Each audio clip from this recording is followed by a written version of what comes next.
ఓం శ్రీమాత్రే నమః. స్త్రీ ధరించే గాజుల మహత్యం. ధనవంతులు 2 చేతుల నిండా ఎన్ని బంగారు గాజులు వేసుకున్నా ఒక్కొక్క చేతికి కనీసం 2 మట్టి గాజులు వేసుకోవాలని శాస్త్రం చెప్తుంది. అమ్మవారి పూజల్లో పసుపు కుంకుమలతో పాటు పువ్వులు గాజులు కూడా ఉంచి పూజించడం మన ఆచారం. ముత్తైదువులకు గాజులిచ్చి గౌరవించే సాంప్రదాయం మనది.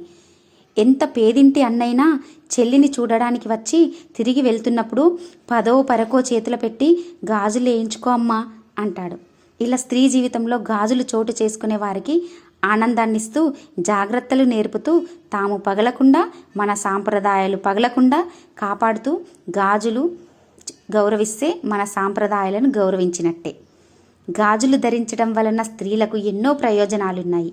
గాజులు ఒక్క స్త్రీకే కాదు, పూర్వకాలంలో పురుషులు కూడా ధరించేవారట. రాను రాను ఈ ఆచారం స్త్రీలకు మాత్రమే అలానే వచ్చింది.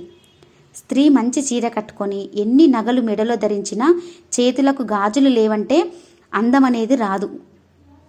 అలాగే గాజులు ధరించడం అనే సాంప్రదాయం పుట్టిన పిల్లల నుంచి వస్తున్నదే.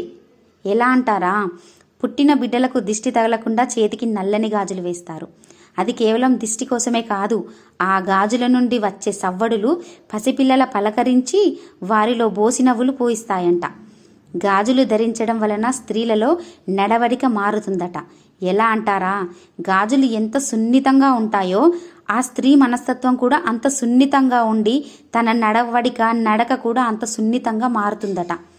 చేతి నిండా గాజులు వేసుకొని తిరుగుతుంటే సాక్షాత్తు శ్రీ మహాలక్ష్మి ఇంటిలో తిరుగుతుందట. గాజులు అందంతో పాటు స్త్రీ సౌభాగ్యం ప్రతిబింబిస్తుంది. అందుకే గాజులు పగలకుండా జాగ్రత్తగా చూసుకోవాలి. సీమంతంలో మట్టి గాజులు ఎందుకు తొడుగుతారో తెలుసా? దానికి ఒక అద్భుతమైన కారణం ఉందండి. 5వ నెలలో స్త్రీ గర్భంలో ఉండే పిండానికి ప్రాణం వస్తుంది. శిశువు ఎంత సున్నితంగా ఉంటుందో, తనను ఎంత జాగ్రత్తగా చూసుకోవాలో గాజుల రూపంలో తెలియజేస్తారట. మోచేతికి మరియు మణికట్టు మధ్య ప్రాంతంలో ఉండే నాడులు గర్భాశయ నాడులతో అనుసంధానమై ఉంటాయట. స్వల్ప ఒత్తిడి గాజుల ద్వారా కలుగజేయడం వలన గర్భాశయంలోని నాడులు కూడా అందుకు అనుగుణంగా ఉత్తేజితమై గర్భంలోని కండరాలు సరిగ్గా పనిచేయడానికి దోహదపడతాయట.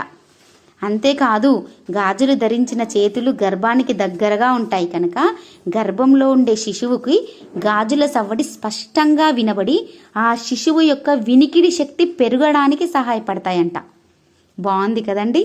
అందుకే ముత్తైదులందరికీ గాజులు ఇచ్చి ఆశీర్వాదం తీసుకోవాలని మనస్ఫూర్తిగా వేడుకుంటున్నాను.